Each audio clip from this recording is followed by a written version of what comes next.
difficulties. Let's put on some Chuck Mangione because it feels so good. Well, listen, I have generally a policy about starting on time, but we can start whenever you want. Okay. All right. Well, I'm happy to start. Okay. Well, Chuck, you're going to have to stuff it. And then people can come in as they get here. So let's talk. I'm excited about this talk. We're talking about how to acquire more customers, increase guest frequency, and beat third-party delivery apps at their own game.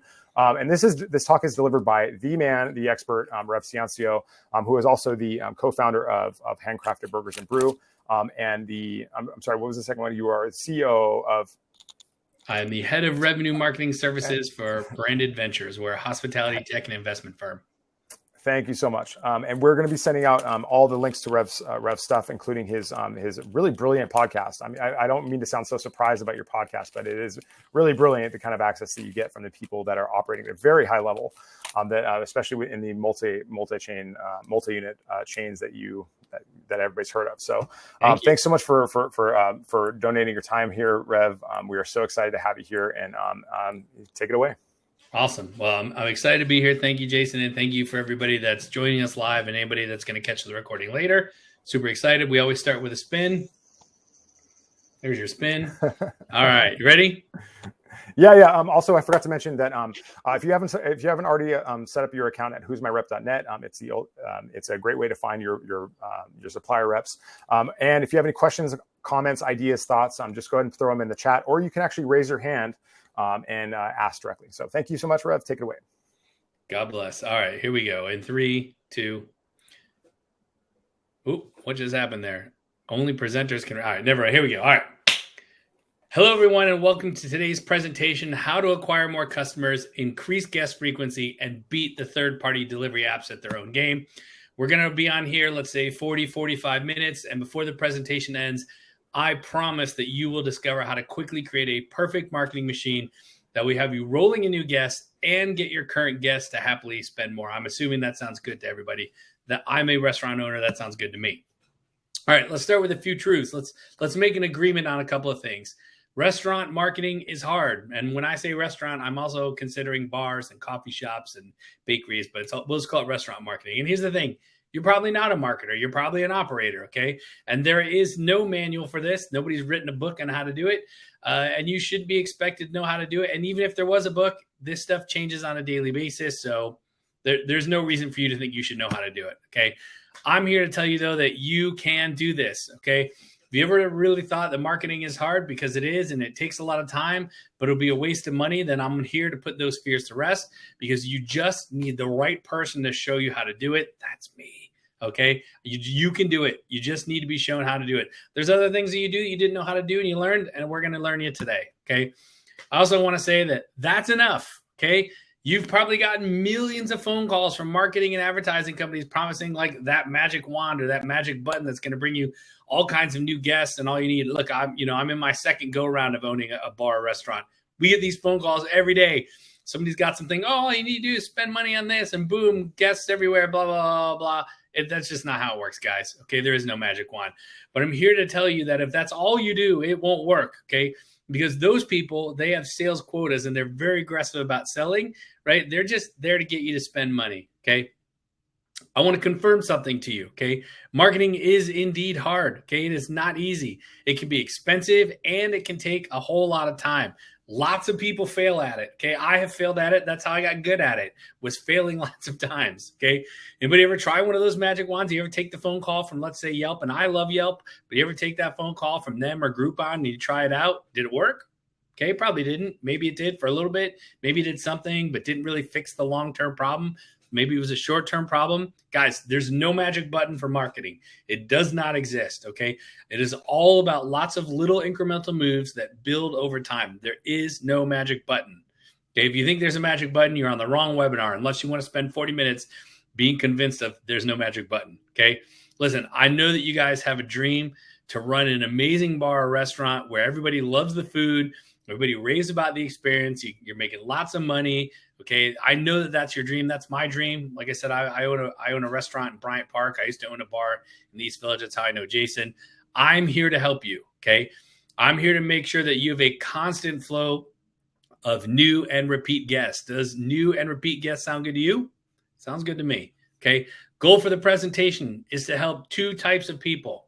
Number one, if you are a restaurant operator who's a take charge kind of person and runs or at least oversees your marketing, this is for you. Okay. Likewise, if you do marketing for a restaurant or you hire somebody to do the marketing for you, this is for you as well. Okay. You're either going to get the instructions you need on how to do this or be able to show somebody else how to do it for you. Does that sound good? That sounds good to me. All right. Now, like I said, our big goal here is to show you how to quickly create a perfect marketing machine that will have you rolling in new guests and get your current guests to spend more. Does that sound good? We call this acquisition and retention, but it's really about new guests who spend more all the time. Okay. Said another way, you guys are going to discover what to stop doing and what to start doing instead. Does that sound good? Some people don't like being told to stop what to doing, but sometimes you got to be told. I like being told, hey, don't do that. It doesn't work. Do this thing instead. Jason's all raising my hand. Thank you. Well, good. There's lots of notes here today. You can do what my buddy Wes says that he calls these writer downers. You can also just screenshot. I don't know if Jason's going to make this recording later or soon, but whatever. Here we go. Okay. I do want to encourage you to stay to the end. There's a couple of reasons. Number one, there's going to be lots of great content you're going to learn here today. So I want you to make sure you get all the good content. I will be doing a Q&A at the end, and I will be excited to answer every single question that I possibly can. So if you have questions, we'll answer those at the end. And lastly, if you can't already read the screen, if you stay to the end, I do have a special gift that I put together just for you guys. So it will definitely help you in your business. You'll appreciate that. Okay. Hi. If you don't know me, my name is Rev Ciancio. Some people know me as a restaurant owner and a hospitality marketing influencer. I am co-owner in New York City-based burger joint called Handcraft Burgers and Brew in Bryant Park. I used to own a bar in East Village. I also run a couple of Instagram accounts with more than 650,000 followers total. I've legit worked with hundreds of restaurants to help them raise awareness, acquire, and retain customers through digital marketing, social media, and the use of incredible software. That's my screen name. If you want to follow me, I'm at Rev Ciancio, and I do happen to love French fries, even though those are burgers and chicken sandwiches in the photo. Guys, it wasn't always this way, and Jason will remember this. In 2010, me and some buddies opened a really cool bourbon, beer, and rock bar in New York City. We had a menu of really cool burgers. I've been in your shoes. I'm in your shoes again. That was a ton of fun. And you guys know this stuff is a ton of work. I'm also a lot heavier in that photo, but we won't get into that today. We owned that bar for 6 years. People loved it. You see, we were really great at marketing. We knew how to attract, we knew how to acquire, and we knew how to retain our guests, right? We got tons of press. We got tons of 5-star reviews. And for a while, we were kind of the darlings of the beer and bourbon scene for like a long time. People loved us. We on the outside, we looked well. Still a favorite. Huh? I miss that place. Me too, buddy. It was a good time. Thank you. Unfortunately, we had a bad partnership, and two of our partners basically threw money out of the window without telling us until they were actually $200,000 in the hole. And at that point, right, there's not much you can do. In fact, as I put this together presentation originally, like 6 years after that bar is long gone, we still owe money from the loss. Right. And each month I'm reminded of how bad things went when I got to write like my $300 check that like knocks a little bit off the debt. Right. I could actually pay off all the money right now, but I choose to only pay it in increments because it's like my little tiny way of getting back. But anyway, it sucked. It ended poorly. Right. Now, I realized along that process something really, really important. Okay. Other restaurant and bar owners asked me all the time, they still do, how'd you get so many reviews? How'd you get so many followers on Facebook? Or even like, can you help me grow that wild fan base like you guys had at Idle Hands? Right. I learned something here when we own this bar is I learned that I had really valuable skills that a lot of people needed help with. Okay. And it was at that point, right, around 2015, 2016, I dedicated my career to helping restaurant operators to become rock star restaurateurs by mastering their marketing so they literally never have to worry about revenue again. Like I said, since then, I've worked with many, many tech companies and restaurants and to literally just help them grow with marketing. So these are not just logos I splashed up here. I've worked with all these companies, still work with a number. You might even recognize some of these ones. So all right. In fact, I got so good at marketing with restaurants, including blogging and social media, that I ended up like on all these crazy different TV shows as like an expert and a marketer and whatever it was. But I've also done tons of interviews on like Fox News, Fox 5, New York, one, Fios 1, ABC 7, whatever. They wanted to ask my opinion, both as a food critic and a hospitality market. I got called by Ad Age last week. That was crazy about the Mr. Beast burger opening. So I was pretty excited about that. Bring that forward to, 2021, 2022, where me and a couple of friends who, these guys own a successful gastropub. They asked me if I was interested in co-founding a quick service burger restaurant called Handcraft Burgers and Brew. And, we opened November of last year, so it hasn't even been a year yet. And I'm just going to take a moment to humble brag. Is that all right? Jason, is it all right if I humble brag for a moment? I assume everybody's cool with that. 100%. Absolutely. All right. For a business that has only been open for less than a year, we have a 4.9 average rating on Google. Actually, it dropped to 4.8 this weekend. We had a couple of jerkos walk in there. A little bit of scumbagging happening, huh? It does. It happens. I mean, 4.9 is ridiculously high, but we have a 4.5 average rating on Yelp. We have 3,500 email subscribers. We have 500 people who have opted into our SMS alerts. We have more than 4,000 followers on Instagram. Okay. But the stat that I'm most proud of today is that I can tell you that 12% of the guests who came in to dine with us in July were repeat guests. Okay. And I can tell you that 18.5% of the revenue that we drove in August came from retention action, from metrics of driving our guests back in. And I know this because not only do we have a system set up to track it, but we actively check it and we actively manage it. Okay. I literally looked this morning. 18, that's basically 1 out of 5 people that dined with us in August had been with us before. Okay. I don't know if you guys know the metrics of that of your business, but I do. And I love it. And I watch it all the time. And you can see that from July I was at 12. Now we're up to 18. So that's great. And August, difficult month in New York City, by the way, if you didn't know. All right. Anyway, I share this with you so that you can see everything that we're about to talk about. I do. I practice what I preach, and you will be able to do it too. There's no hocus pocus here. I'm literally going to show you how to do it. Okay. So let's talk about the restaurant business and where we came from. Okay. Everything was about the transaction. Okay. Getting the customer in the door and getting the sale. Everything happened on premise. Okay. Hence the rise of the point of sale system. We needed a way to capture the payment. So that's why all restaurants have POS, which is funny though, because our bar did not. We did everything on cash and with a swipe system. Okay. I remember. Yeah. It was old school. We did credit cards. We had the cash register. Boy, were we stupid. Anyway, it doesn't matter. The problem with that system is that now that we live in a digitally connected world, right? We have so many other touch points with our guests. Okay. There are so many ways that a guest can connect with us. They can message us and interact with our brand, even without us knowing. Right, the customer journey, it now starts and ends online. Okay, walk through this with me real quick. Okay, somebody could find out about your brand from like a Facebook ad or from Jason going to a place and saying, "Hey, this place is awesome," and all of a sudden people know about this new restaurant. What's the next thing they do? They go to Google and they look at their ratings, reviews, and see what their hours are. What's on the menu. From there, they might go look at the photos. They might pop over to Yelp and look at your ratings and reviews. And then they want to take a look and see what else is on your menu. You're like, yeah, that cocktail looked great, but do they have appetizers? Are they doing dinner? Maybe people aren't drinking. Maybe they want mocktails. I don't know. That's not me, but some people do. But they look at your menu. Now what do? Now they go to your website because they want to learn more. Maybe they need to get a reservation. So they're using Open Table or Resi or 7 Rooms. They make a reservation. Then what happens? I'm going to tell my wife where we're going, so I got to share with her the link. Or maybe I'm hitting Jason up like, dude, I'm taking you out to this steakhouse. I'm going to share that link. Okay. And then because I know I'm going to have a couple of drinks or a glass of wine or two, I'm going to take an Uber, right? And I need directions or I need Lyft. And those databases need to know information about your brand. Otherwise, how are they going to get the guests there?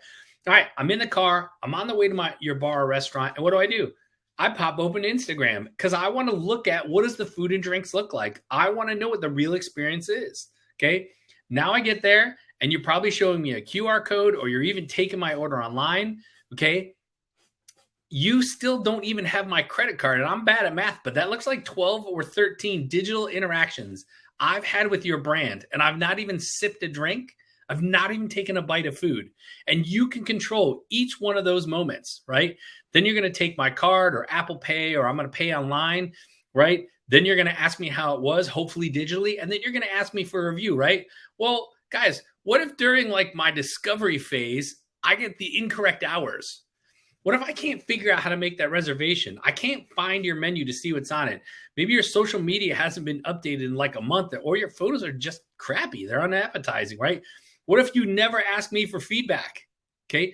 Do you think the next time I'm looking for a place to eat or drink, I'm going to choose your place again? Okay. Do you think other customers who've never dined with you or choose your restaurant over one that doesn't look like this? Okay, guys, you cannot ignore parts of the journey. To manage all of these touch points, not only do we have to know they exist, but we also need the tools and the technology that helps us to align to our customer's journey. Jason, that makes sense? Sorry, I had New York traffic behind me. Yes, 100%. Everybody was like all feeling the flow, and then I was like, well, what if I take all this away? Now your guest is screwed. Guys, when it comes to digital restaurant marketing, I said I was going to make it easy, okay? Specifically around new guest acquisition, there are really only a few major channels that work, which means you can focus your effort. So let's walk through these real quick so you know where to find new guests. These are in no order other than the order that I thought of them. Number one is third-party delivery services. Without a doubt, there are people that will find your restaurant and bar on DoorDash or Uber Eats or Grubhub or whatever they use. That is absolutely a channel for acquisition. It's not a great one, but it's an acquisition channel. How about local search? What do people do when they need to find a new place to eat or drink? Hot wings near me, craft cocktails in X neighborhood, whatever. Local search. I can tell you beyond a shadow of a doubt that 2 out of every 3 guests that we get at my burger shop come from local search, meaning people who are literally saying burger near me. Okay. What's another one? Word of mouth. This is probably the first thing you thought of. Word of mouth is still a thing. However, we have the ability to actually make it happen, right? But word of mouth, getting your guests talking about you, getting other people talking about their experience, for sure is an acquisition channel. It's a difficult one to use, but it's one. Okay. Social media ads. If you're placing ads on Facebook and Instagram, people are there all day seeing pictures of other people's lunch. It is not an interruption to also send them a picture of a pizza or a cocktail, right? We're used to seeing food and drink on social media. And last is other paid media. What do I mean by other paid media? Google search, Yelp. There's other places where you can buy attention. Guys, I told you I was going to make this easy. These are the 5 main digital acquisition channels that work for every bar, coffee shop, bakery, restaurant. Third-party delivery services, local search, word of mouth, social media ads, and other paid media ad, which means if you want to focus on new guests, this is where you spend most of your time. Now, you could go get a PR agency and hope to get in the New York Times or whatever your local equivalent is, but that's way harder to control, way more expensive. Now, let's talk about retention channels. Guest acquisition is hard and it's expensive, which means we got to get everybody coming back for a 2nd, 3rd, 4th, 5th, 10th visit because it's way cheaper to get somebody to come back to acquire them. And we want to build lifetime value. Okay. Now, there's only a few proven channels here. Again, we get to focus our efforts. So again, no order than what I thought of them. Number 1, email. Email is a great channel for retention. Like I said, I know we drove 18.5% repeat visits at my place in August. It was from email. It was 100% from email. 1 out of 5 purchases happened because I email my guests. Okay. Number 2, SMS. This is probably not a shock to you. You text your guest, they'll place an order. Pretty simple, right? Guest feedback. Guest feedback is an incredible way to increase retention, right? Get somebody to care about you and say something about you. It's word of mouth. Other people see those reviews. And if I talk about how much I like a business, I'm probably going to become a stronger guest, right? Social media. Duh, you knew this was coming. People don't follow you on Instagram unless they've already eaten there, which means by posting to Instagram, it's a retention tactic. You're trying to get awareness and stay top of mind. And last one is loyalty. This one's a little bit more complicated, but loyalty works. Okay. What is the one common thread between email, SMS, feedback, social media, and loyalty? I'm not going to give you the opportunity to answer, but I'll tell you what it is. These all require us communicating with our guests. Okay. Which means that there's nothing more important than getting their contact info. If you don't have me in your database to email me or text me, you can't get in touch with me. You can only hope that I see your social media. All right. Jason, you ever heard of the Taco Bell theory of marketing? No, I haven't. Oh, good. Most people give that as the answer because I made it up. All right. But I'm going to explain what it is. Okay. So why does Taco Bell take out an ad on the Super Bowl, post to social media, send postcards to your house, and buy billboards, right? And update social media? Why do they do all of these things? Okay. Because they know they have to get their message in front of you at least 7 times to get you to get a chalupa. okay? And they want you to remember that you love chalupas. But if all they did was email you, that would be about as easy to knock off your shoulder as a mosquito in the summer, okay? You're just being annoying. But if you feel surrounded by chalupas, if every time you are in or out of your house, you see an ad for a chalupa, you're like, yo, man, I need a chalupa, okay? And so you want to be like Taco Bell. You want to drive 7 impressions in as many channels as you possibly can. Surround people with your food, your drink, your offer, your good time, your experiences, okay? Let me tell you what this can look like, guys. This is one of the clients I work with, okay? This is when we're getting super high level into stuff, and I'm getting real tactical, and we're doing all the stuff we're talking about here. We lean super heavy into email with this brand, right? And specifically on email automations. I know Jason's into automations. I love automations. Set it and forget it. Let it work, okay? But look what it can generate, okay? $37,000 in revenue from an automated welcome email flow, which means we spent the time to write a couple of emails and to put them in the MailChimp and to turn them on. That part was hard. That part took some time. But when it was done, we didn't have to do anything but look at the numbers and optimize it.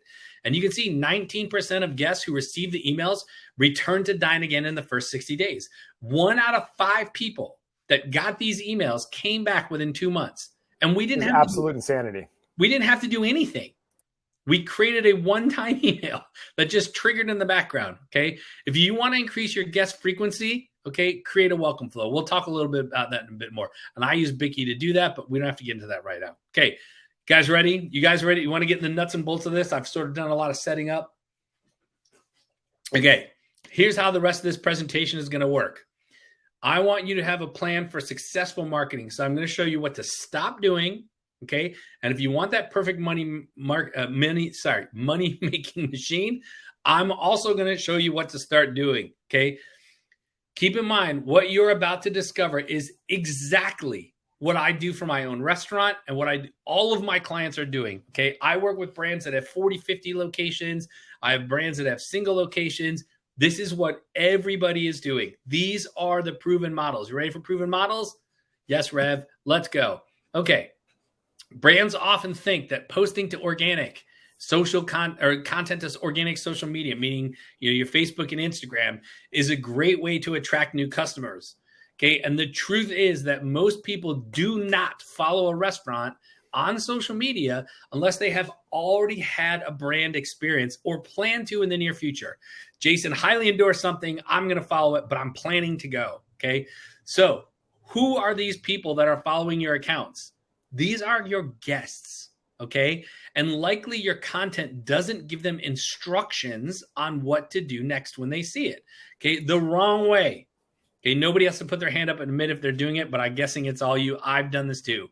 The wrong way is posting pictures of food or drink with some witty or creative text that also does not give them instructions on what you would like them to do. I see this all the time. Regular fruity margs. Okay, great. So you probably got some interaction, and I guess that's good for getting more people to see. But what did you want me to do? Did you want me to make a reservation? Did you want me to come in? Did you want me to share with a friend? What did you want me to do? Okay, tell your guests what to do. Here's the right way, guys. Give clear calls to action on what your customers should do, like place an order, join your loyalty program, download your app, whatever it is, okay? And you can go look at Handcraft Burgers and Brews social media, and if you see a post that doesn't have a call to action in it, you call me out. You can call me out publicly. And if there's a reason, I'll tell you why. But I guarantee 99.9% of the time, I'm telling my guests what to do. Humans are stupid, myself included. We need to be told what you want, okay? Now, here's a pro tip. Make sure that the visual content, right, holds their hand in showing them what to do. Okay, I call that the handheld close. I'm going to walk you through a couple examples. Like just saying, or at the link in the bio is pretty good, but you guys want to see boss level here? Here's boss level, okay? If you're asking them to download your app, create a carousel post or a video that shows them step by step how to download it and get started, okay? It's called the handheld close. And Shake Shack is actually really good at this. Whenever they launch a new initiative that requires you to do more than like place a link in the bio, they will actually tell you exactly what to do and show you images and give you videos of how to do it. So if you're starting a loyalty program or you're selling tickets to something that's a little bit different than what you normally do, show us what to expect. Do the handheld close. Okay. Use calls to action. This is great. This is my partner's bar, Croton, New York City, Croton Reservoir Tavern, New York City. We are steps away from Bryant Park, have a vast outdoor studio. Stop by to catch up today. Happy hours 3 to 7 weekdays. And there's the address. This is great. How much effort did this take? The answer is none. You can start adding calls to action to your social media today, and it will get incrementally more of your guests to take action. Okay. Number one of that money-making machine is add calls to action to your social media. Tell your guests what to do next. Guys, ready for the next one? Okay. The number one way to drive retention, okay, that is making recurring visits happen. You probably know what I'm going to say here. I've definitely already alluded to it, is to market to your guests, okay? Now, there are a number of ways to market to your guests, and one of the best ones is email. Okay, you can wait for them to drive by your store or walk by if you're in New York City to be reminded of how much they love the food, or you could put a message right where their eyeballs are every single day, their inbox. Okay. Now, thank you, Jason, for plugging the podcast. But if you never listen to my podcast and you're only going to check out one episode, go find the episode with Julie Wade from Taziki's Mediterranean Cafe. Okay. Julie is amazing. They have 50 some locations and she's one of the best marketers I've ever met. One of the joys of my podcast is I get to ask questions that help me. And so I asked Julie, how do you affect retention? I asked her a bunch of things, but I said, Julie, what is the number one way you get your guests to come back? Without hesitation, without having to think, without having to take a breath, she said email. That was it. She was like, email. You got to be emailing your guests. And if you want to hear what she does in her playbooks, go check out the podcast. But when somebody like Julie tells me that email is the number one thing, I don't have to ask any more questions other than how do I do it? Okay. It says to me, email's the thing. Okay. Now, the wrong way is spray and pray emails sent to everyone in your database, regardless of their preferences or where they are in their journey. Okay. I'm going to give you a very simple example. And again, I'm guilty of this. Okay. But sending an email about veggie burgers to somebody who has literally never ordered veggie burgers, that's a real easy way to say, wouldn't it be better for you to, if you guys know me, I run a Instagram account called Steak Club 7. That's the number 7. It is clear I'm a carnivore, right? I don't necessarily need to be marketed about, veggie burgers and gluten-free and plant-based. But if you're going to release like a 48 ounce, dry aged He-Man steak, you better make sure I get that immediately. Okay. There's a very simple example. There's way more complicated examples, but I like to use the simple example so it's explainable. So what is the right way? What is the right way? Is to segment your guest data. Send emails to key segments that personalize the messaging to their preferences and their current relationship to your business. Okay, I'm going to give you a very simple example. Handcraft Burgers and Brew is doing a pop-up right now in Greeley Square. It's part of Urban Spaces Broadway Bites. Okay, every single person that comes and orders from our pop-up gets a little bag stuffer that says, hey, give us your feedback, right? Let us know how we did. If we collect their emails, 3 days later, I send them an email that says, hey, we hope you enjoyed it. Come by and see us at the store. It's totally awesome. Here's a code for free orders of fries that's good for the next 10 days. That's segmented marketing. I know about a specific behavior that a particular group of my guests took, and I have the ability to market them in a way that works for where they are in their customer journey. Does that make sense? Okay. Personalize. You can also look at your data. We did this today. Actually, this is a good one, Jason. You'll like this. We're trying to figure out what's the best day of the week to email our guests. Now, we look at a lot of signals, but one of the things I care about is email is what? It's a retention tactic. So I went to my database and I said, okay, show me by day of the week which day I'm most likely to get a guest who's a repeat guest, meaning not a first guest, not an order of volume by day, but I want to see Monday, Tuesday, Wednesday, Thursday, Friday, Saturday. We're not open on Sundays. Which day do I get the most amount of guests who have seen me before? Okay, it's Wednesdays. It was Tuesdays and Thursdays over the summer. It switched. It's Wednesdays. So what do I do with that data? Well, if I'm only going to send out email once a week, guess what day I'm going to send it on? The day I'm most likely to get repeat customers. Make sense? All right, moving on. 100%. Now, what I would do here, I said I would tell you which tools will help you with this. Okay, use software like Bikky. It's Bikky to quickly analyze and segment your guest data. Send emails to key segments that personalize the messaging to their preferences and their current relationship to your business. But look, you don't need Bicky. There's other tools. If you have Pop Menu does some of this, right? Incentivio, there's a number of products, but like look at your guests by segment and activity and market them based on what they've done. Okay, I'm going to give you one more example. Okay, guests who have had their first transaction enter a welcome email flow. We talked about this. Okay. That puts emails about your brand, your food, your values, etc., right into their inbox several times in the first 30 days of them being a customer. Now, I have a client doing this. You can see the screenshot. And we typically see 1 out of 5 guests return the first 60 days because they're getting these emails that tell them how awesome it is to go eat at this restaurant. Okay. Now, you guys ever heard of Gregory? I think we all know Gregory here. I mean, most of us probably do. Okay. This is what Gregory has to say about Bicky and about a welcome email flow and a retention flow. He made more money in 60 days than he did in 5.5 years prior of not doing what I just said. Okay. That's a pretty heavy endorsement for Bicky. All right. Number 1, you're going to make calls to action on your social media. Everybody's going to start doing that today. Number 2, you're going to personalize your communication based on guest data and segmentation. And I gave you some pretty complicated ones in there, and I gave you some really easy ones too. Okay. But start to personalize your communication. You ready for number 3? Let's go. Grubhub, DoorDash, Uber Eats. You knew this was coming. We talked about it in the title. And other third-party delivery apps charge an arm and a leg with their high commissions. And worse, they own your customers' data. Okay. They are literally outsourcing food production to your restaurant. Okay. DoorDash didn't create the restaurant. Grubhub didn't cook the food.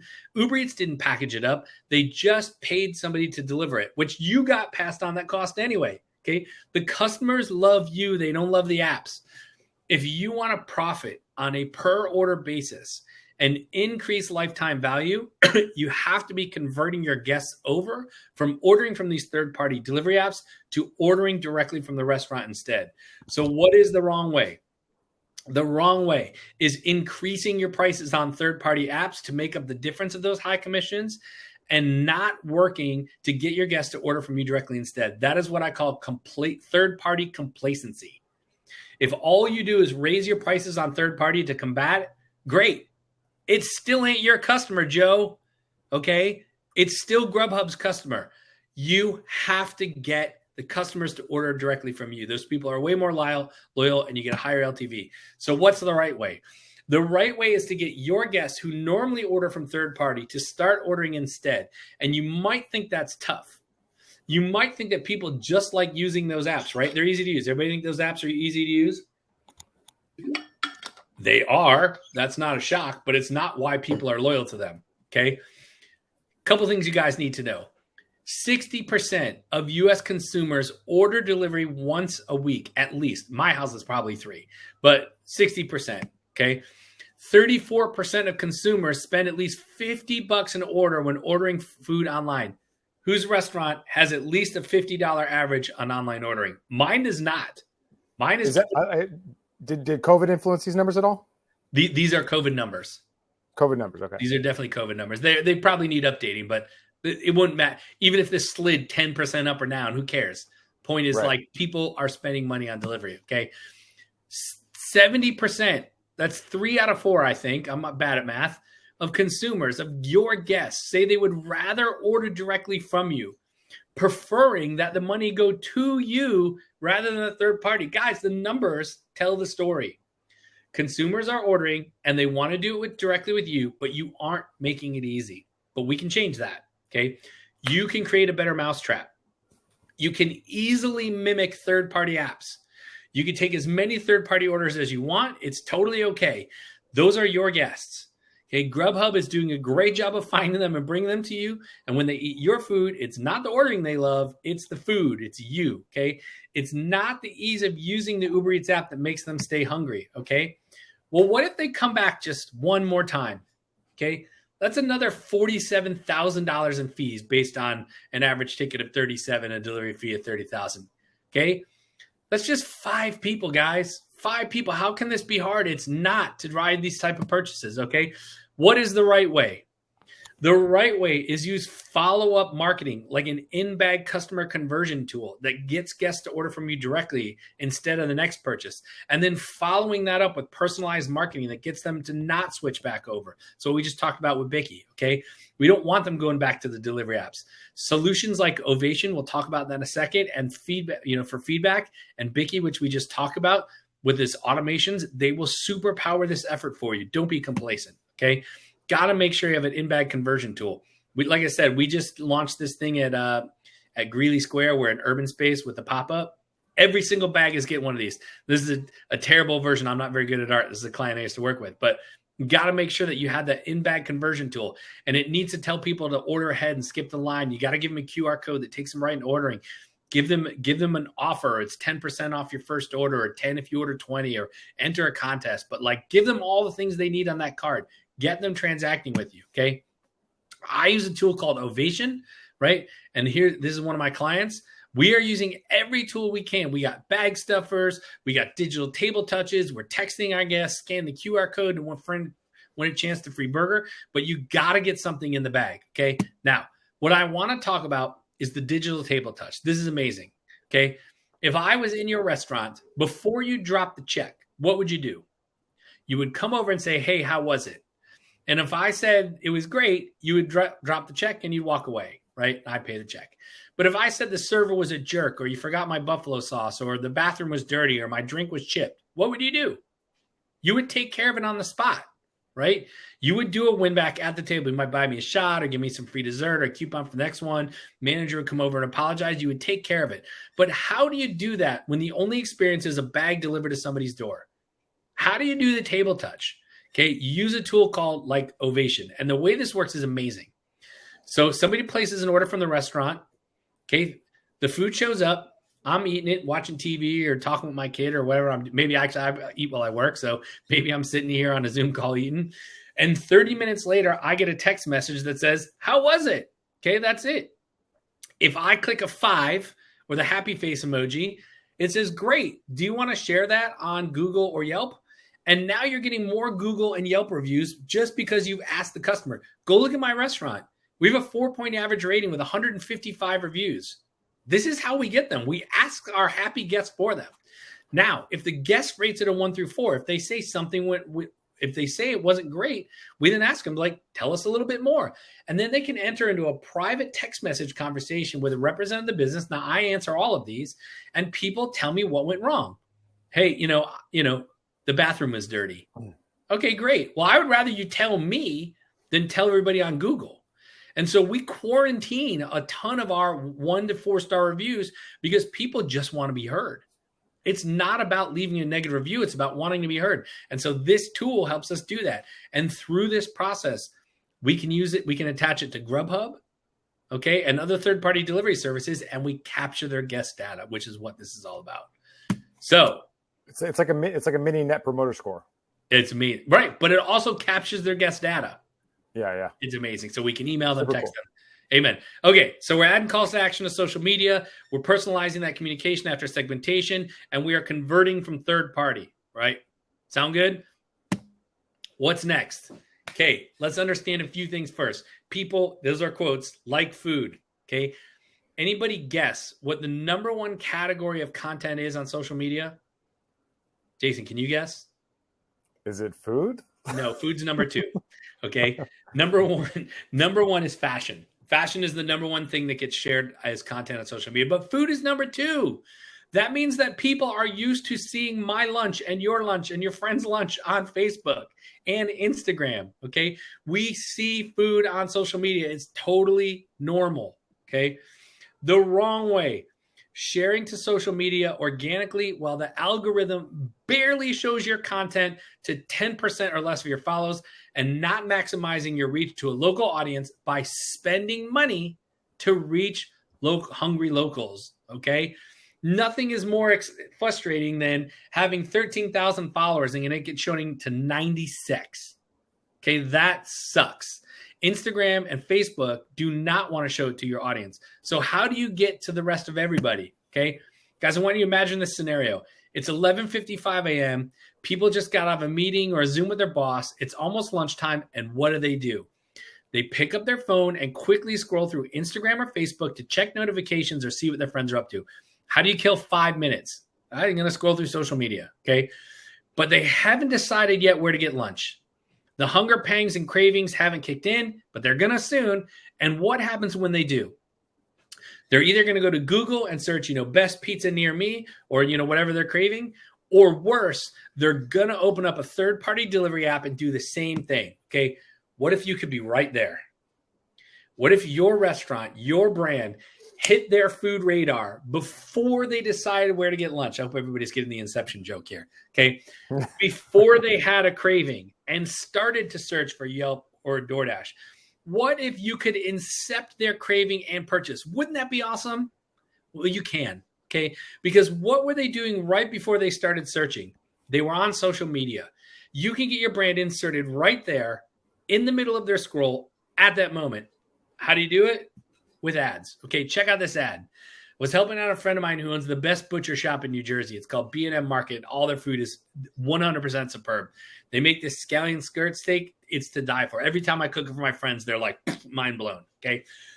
But he, the owner, wanted to promote his shop with a 6-mile radius around the shop. Now they're in a tiny little suburb of North Jersey. So 6 miles is actually a crazy amount. Okay. We spent $90, less than $100 to reach 6,322 people. Okay. Now there are only 8,700 people in the town where they're located. It cost us 52 cents to get 172 people to click on a link to the business. 52 cents. Okay, guys, you can't even get a pack of gum anymore for 52 cents. In fact, 52 cents won't even buy you half a slice at a dollar slice joint anymore. Okay, but 52 cents got 172 people to click a link. That's amazing. Okay, here's the secret. Okay, when you combine ads with organic social activity, guess what happens? A ton more followers. Okay, a lot more followers. What happens is now when you share stuff organically, it's shown to more people because you're getting more followers and you're getting them from a curiosity and an inception state. Okay, here's the right way, guys. Budgeting between $10 to $12 or even $5 to $7 per day per location and running awareness campaigns 24 hours, 7 days a week on Facebook and Instagram that target people interested in your food and your service model that live or work within a 2 to 3 mile radius of your location. Okay. For a few dollars a day, you can have your business in front of the right people all the time. Now, I think Facebook and Instagram Business Manager is a massive headache because it is, and it sucks, and it's super hard to work, and it's super complex. You can make it even easier by using a tool like Targetable, okay? Targetable will make it so you never have to log in again. It costs a couple $100 a month. It's ridiculous.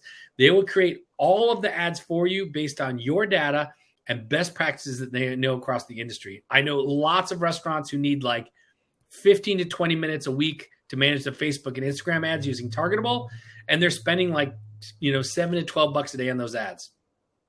Targetable takes your audience, your data, your content, and creates the ads for you based on your goals. If you want to automate your Facebook and Instagram ads so you can focus on other things, I'm sure that sounds good to everybody, use Targetable, okay? I am more than happy to make an introduction if you would like, or just go to targetable.com and be like, yo, Rev sent me. I was on Jason's presentation, Supplier Summit. I need to know more, okay? Guys, calls to action in social media, personalizing that communication. We're converting from third party, and we are now combining paid with organic, okay? Acquisition into retention. That's a double move right there. Who's ready for the fifth one? I'm ready. I'm going to take a sip of bubbles first. You're leaving all on the field, man. You're dropping nuggets here. Like I said, I told you exactly in the presentation title what you're going to get, okay? Okay. I would like to start a story about Lake George. Who here has been to Lake George? Again, I can't see everybody, but you can put your hand up in front of the screen. Okay. Let's start with a story about Lake George. So I'm in Lake George. I'm there for a trade show, right? It's a supplier trade show. And the show ends at like 6:00. We all have dinner or whatever. And it's like 8:15. And I look down at my phone and I have like 50 unread emails. Well, I don't want to leave them sitting there. I want to deal with it. But you know what I don't want to do? Go sit in my hotel room. So I want to go take my computer to a bar, sit down at the bar, order some, a stout or an IPA or something, maybe a plate of French fries, and just work at the bar. I just want to be somewhere, okay? So I pick up my phone and I Google bars near me open now, Lake George. You can see the screenshot there. Turns out the first one on the list is like a block and a half from me. Great. I walk over. Guess what? Google said they're open. They're closed. So I go to the next one on the list. Again, Google says they're open. It's 2 blocks away. No problem. I walk over 2 blocks. Guess what? That bar is closed. Okay, I'm a little dense. So I go to the third one on the list. Again, their hours of operation are correct on Google. I walk over, close. Now I got a little smarter on the fourth one. I was pretty determined to go have a beer in a bar while I was emailing people. On the fourth one, I called.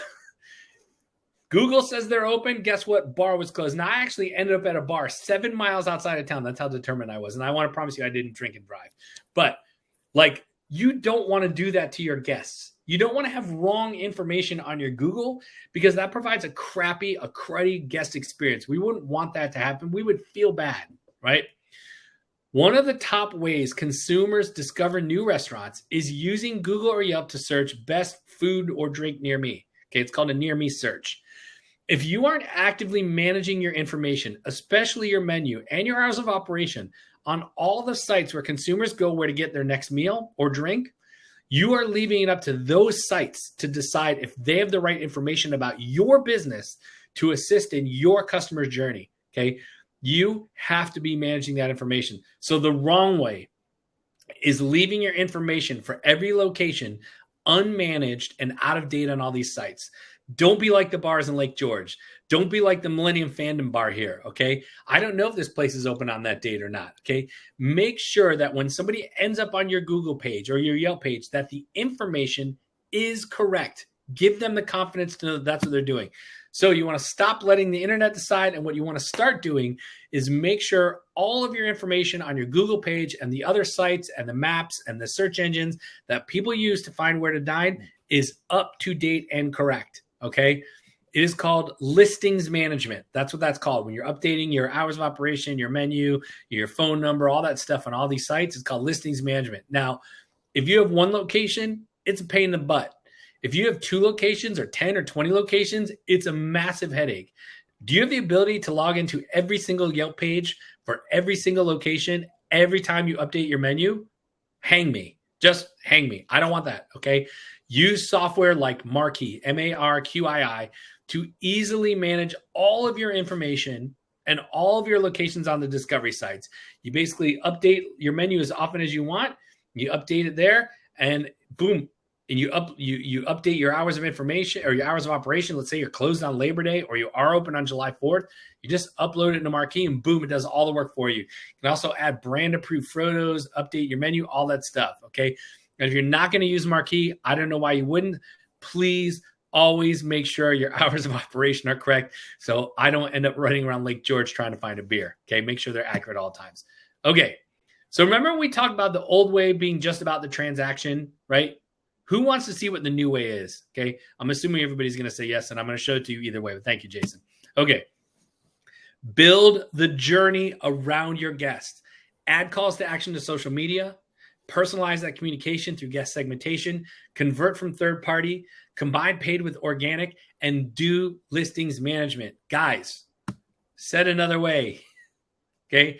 This is the perfect money-making machine I'm talking about, and these are the tools that will help you do that. Bicky's going to automate your email, make that segmentation easy. Ovation will help you to get guest feedback, convert your guests from third party, and opt them into marketing. Targetable will make it so you never have to log into Facebook and Instagram Ads Manager again, and they'll do social media for you. Marquee will help keep your listings up to date and help you manage all the reviews. Now, guys, these solutions work. They're not the only solutions available. They're just the ones that I use, and they're the ones that my client use. You don't have to use these. I'm sure Jason has some other suggestions, but these work, okay? These are the ones that I know work, and the point being here is you have to know what the move is, and you have to find a tool that's going to help you scale your time, okay? But using these solutions together is how to acquire more customers, how to increase guest frequency, how to beat the third-party delivery apps at their own game, okay? Now, P.S., I just want to talk about Targetable for another second here. That is not the whole Facebook and Instagram ads. It's not the only thing they do, okay? They will do almost nearly everything that we talked about today. They'll do it for you, okay? So if you don't have the time or energy to do to do all this, do what I do and use Targetable. And if you have a question about Targetable or you want me to introduce you, just reach out or go to Targetable and tell them I sent you, okay? Hit me up or go do it on your own, but talk to Targetable. They'll make all this easier, okay? I promise that by the end of the webinar, you would discover how to quickly create a perfect marketing machine that will have you rolling in new guests and get your current guests to happily spend more. I think we got there. We got there, right? Didn't we, Jason? Yeah, I'm terrified. I mean, that's I've never seen such a robust machine. It's really not that hard to operate. It's just, I'm telling you what to do. It feels like a lot because some people aren't doing this, but you guys are way more equipped now. Okay. Now I'm sure people have some questions. So I want you to start. If you haven't been, pop those into the Q&A. I'm happy to answer every single questions that I possibly can. But before we do that, I did promise you guys a special gift that would help you with your business. Okay. This is an ebook I wrote called The Expert Guide in Converting Followers into Orders. How do you get people who follow you to place orders? Okay. You're going to get this ebook. Okay. It's going to show you how to capture your guest information. It's going to show you how to grab your followers' attention. It's going to show you how to enable purchases directly from your content. It's going to show you a system that gets your followers to take action. And you're going to see examples that you can literally model. Okay. Does that sound good? Okay. Yes. Here's how to get it. I will leave this on the screen during Q&A. If you want, if you're not on your phone, you can pop that QR code. It will take you right to the page. You put in your name, your email address, and it'll be sent to you right there and you have it. You can also go to bit.ly/followersorders. Or if you're like, I don't want to do any of those things, DM me on Instagram and I will send your lazy ass a link. Okay. You can hit the QR code or you can go to bit.ly/followersorders and you can get that ebook. All right. Now with that, I said we'd be on here 45, 50 minutes. Boom. We're at the 50-minute mark. Good. My word. Jason, we got some questions in there. Checkmate. Wow. That is the most dense 50 minutes of actionable content I think I've ever seen. Thank you. You've completely reframed my entire strategy. So thank you for that. We've got a couple questions here. We've got a question about how do you segment an already disorganized list? Oh, that's a great question. So if you have a huge list that has no segmentation at all, or you don't know how to tag it or whatever, how do you set that up to be targeted and tagged? So this is a little bit of marketing acrobatics, but here's a very quick way of explaining it. So I would tag everybody in my database. I use MailChimp, right, as like unsegmented. Like I would add a tag of unsegmented, right? I would then create other tags in MailChimp, like first order, hasn't ordered in 30 days, orders only from this location, like whatever the things are. And then over time, people will self-select themselves into other segments, right? So if you have online ordering and you have a store in Soho and a store in Tribeca and a store in Hell's Kitchen, and you can track those and you can tag them afterwards, what'll happen if you use MailChimp the right way is they'll move out of unsegmented and they'll move into Hell's Kitchen or they'll move in. So you like plan it for moving forward, right? Plan the system to move forward and just leave those that were there. Now, there's another way to do that, okay? You could create a form. Again, you could use MailChimp, you could use HubSpot, you could use High Level, you could use Google, whatever, and ask them those questions. Do you typically order lunch or dinner? Which store is your favorite store? Like you could literally ask the questions and at the end of the survey, pull down that CSV and upload it based on segments. So it's more about what do you do now? It's not about how do I fix it. You can't fix the list. You can only fix moving forward. How would you describe tagging? How would you explain tagging to somebody? Is it like folders? Yeah, sure. So MailChimp does this, Constant Contact does this. So what happens is when you get somebody's contact info, you can tag them. You can say, hey, this guest fits in this category. It could be like only orders breakfast or orders from this store, or it's a first time order or hasn't ordered in there's a number of ways. And you apply those tags in your CRM, which most people use MailChimp or Constant Contact. And then once you've done that, you can build segments on the tag. So what you do is you tell MailChimp, hey, as soon as one of my guests has this tag applied to their contact, fire off this automation. So as an example, if they haven't ordered in 60 days, that's what we call a lapsed guest. We call them a lapsed guest tag. You'd update your database and then would ping them a lapsed guest flow. Hey, we missed you. Come back again. Mm-hmm. Okay, I got another question about offers. I'm sure that there's a book in itself but like that, but a lot of people struggle with finding the right offer that converts, and that's not going to kill them. Can you give us an example of an offer that you have found that works really well for? Like you're primarily talking about QSR stuff, like fast casual ish kind of stuff, but what kind of offers have you seen resonate with your clients? So that's a great question. So everything works and you need to try what works for your brand. And I definitely don't like discounting, but I'm not afraid to give somebody some sort of discount or incentive, as I use is the word I would use, if they give me their contact info, right? So like, would I send out a postcard that says, show this coupon in store to get $5 for your order? It'd be a cold day in hell. Okay. But would I send out advertising that says, hey, get $10 off your first order when you spend 25. Give us your email address and we'll send you the code? 100%, because I'm going to capture their email address and then I'm going to send them the code, right? But you could also do an event. You could be like, hey, we have this new, bar education series on Monday nights where, we're going to do a whiskey flight for $15 and somebody's going to come down and, teach you about whiskeys. You have to make a reservation. Okay, well, I didn't discount anything there, but I told them they had to make a reservation. So I had to capture their email. This is all falls under the category of event marketing, but like figure out a way that's on brand for what you do to capture their guest data, right? And so different offers work for different service models, but they only work when you're capturing somebody's email or phone number. Mm-hmm. You could do a giveaway. You could do it. You could say, hey, you can run an ad that says, hey, win $100 gift card. Give us your email address. Yeah. Classic. Okay. I got a question. What's it like to work with you? What does that mean? And how does one engage you and what happens after that? Oh, God bless. I love that question. So typically every client of mine fits into one or two buckets. Either all they need is to be told what to do, because I clearly have answers and frameworks and playbooks, and we meet weekly and I'm like, do this, do that, do this, do that. And we look at data, we analyze systems, and I come up with like, you will never have to wonder what to do again. I will always know what to do. Oftentimes, most restaurants don't also want to then do their marketing. They're not going to send emails. They're not going to update social. They're not going to go do paid ads. They don't have the creative. They're busy. They're operators. In that case, we also have done for you services. So if you need my help and you want it done for you, you can do that route. I don't do contracts, right? I don't do long-term agreements. It's month to month. So if we're working together and you're happy and you want to do it again next month, guess what? We continue. If you need to pause a service, we can do that. And also, everything's a la carte.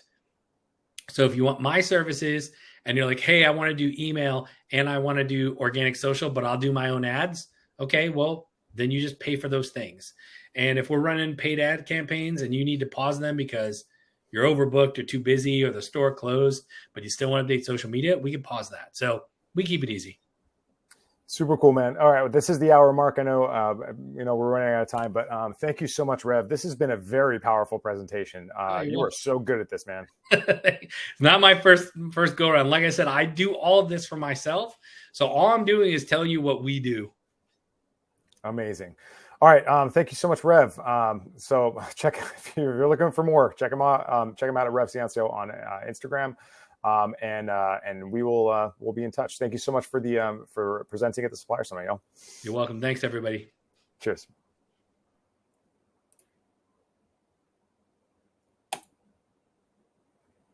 Unreal.